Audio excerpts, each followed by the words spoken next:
सही अंतर्दृष्टि व्यक्ति को सही कार्य की ओर ले जाती है। जैसा मैंने पहले वर्णन किया है, सुकरात यह दावा करता था कि वह एक आंतरिक दिव्य आवाज़ से निर्दिष्ट होता है और यह कि यह आत्मा उसे बतलाती रहती है कि सही क्या है। जो व्यक्ति यह जानता है कि अच्छा क्या है वह अच्छा करेगा, उसने कहा था। इससे उसका मतलब था कि सही अंतर्दृष्टि व्यक्ति को सही कार्य की ओर ले जाती है और जो आदमी सही काम करता है वही गुणवान व्यक्ति हो सकता है। जब हम गलत काम करते हैं तो ऐसा विवेक की कमी के कारण होता है। इसीलिए यह महत्वपूर्ण है कि व्यक्ति सीखता चला चले। सुकरात सही और गलत की स्पष्ट, साफ और सर्वत्र वैध परिभाषाओं की खोज के लिए निरंतर चिंतन करता रहता था। सोफिस्टों के विपरीत उसका मानना था कि सही और गलत के बीच भेद करने की योग्यता लोगों के तर्क में है, समाज में नहीं।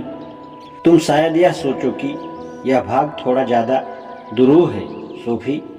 अच्छा, मैं इसे इस प्रकार सामने रखता हूँ।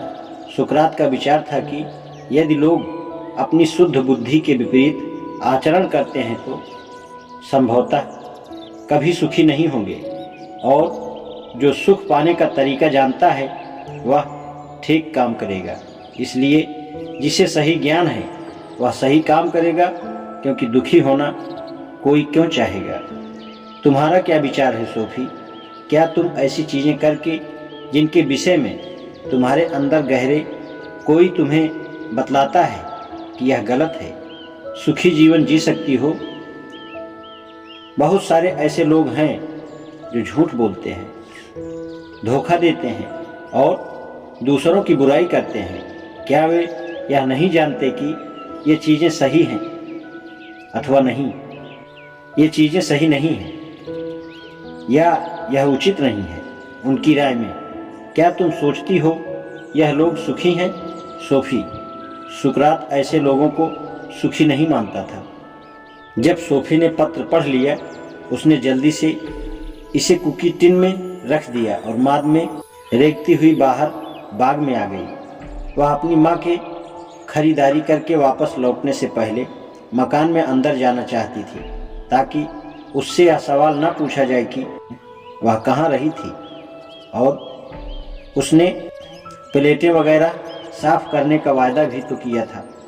उसने बस सिंक को पानी से भरा ही था कि उसकी माँ खरीदारी के 2 बड़े थैलों को घसीटती हुई लड़खड़ाती सी घर लौटी। शायद इसी कारण उसकी माँ ने कहा, इन दिनों तुम किस चीज़ में खोई रहती हो सोफी? सोफी नहीं समझ पाई कि माँ ऐसे क्यों कह रही है। बस यूं ही उसके मुंह से निकला, सुकरात भी ऐसे ही खोया रहता था। सुकरात? उसकी माँ ने उसकी तरफ आंखें फाड़कर देखा। कितने दुख की बात है कि परिणाम स्वरूप उसे मरना पड़ा। विचारमग्न सोफी सोचती हुई बोलती चली गई, हे भगवान सोफी, मेरी तो समझ में ही नहीं आ रहा, क्या करूं? सुकरात की समझ में भी नहीं आता था। उसे तो बस इतना मालूम था कि उसे कुछ नहीं आता, और फिर भी वह एथेंस में सबसे बुद्धिमान आदमी था। उसकी माँ अब अवाक थी। अंत में उसने कहा, क्या यह सब तुमने स्कूल में सीखा है? सोफी ने जोर से सिर हिलाकर मना कर दिया, हम वहाँ कुछ भी नहीं सीखते। स्कूल अध्यापक और दार्शनिकों के बीच अंतर यह है कि स्कूल अध्यापक सोचते हैं कि उनके पास बहुत सारा ज्ञान है और उसी को हमारे गले में ठूंसते रहते हैं। दार्शनिक अपने शिष्यों के साथ मिलकर सत्य को ढूंढने की कोशिश करते हैं। अच्छा, अब हम फिर सफ़ेद खरगोश पर वापस पहुंच गए। तुम कुछ जानती हो? मैं यह जानना चाहती हूँ कि तुम्हारा लड़का मित्र वास्तव में कौन है। नहीं तो मैं यह सोचने लगूंगी कि वह थोड़ा सा परेशान है। सोफी ने प्लेटों की तरफ अपनी कमर घुमाई और डिश साफ करने के स्पंज से माँ की तरफ इशारा किया।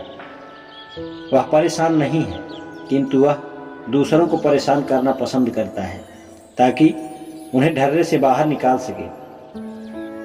ठीक है, बहुत हो गया। मेरा ख्याल है कि वह कुछ ज़्यादा ही गुस्ताख लगता है। सोफी फिर प्लेटों की ओर मुड़ गई।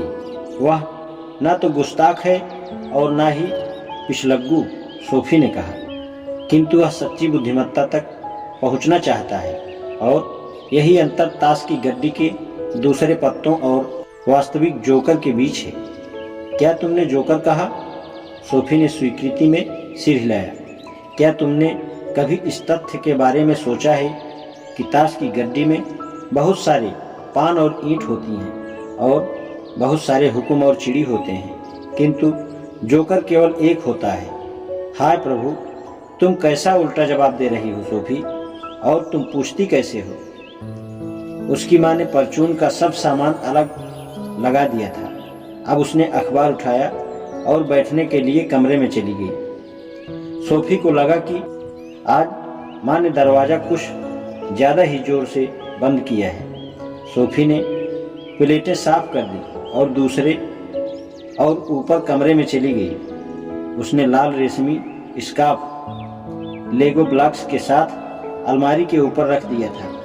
उसने इसे नीचे उतारा और ध्यान से देखा। आज इतना ही। धन्यवाद।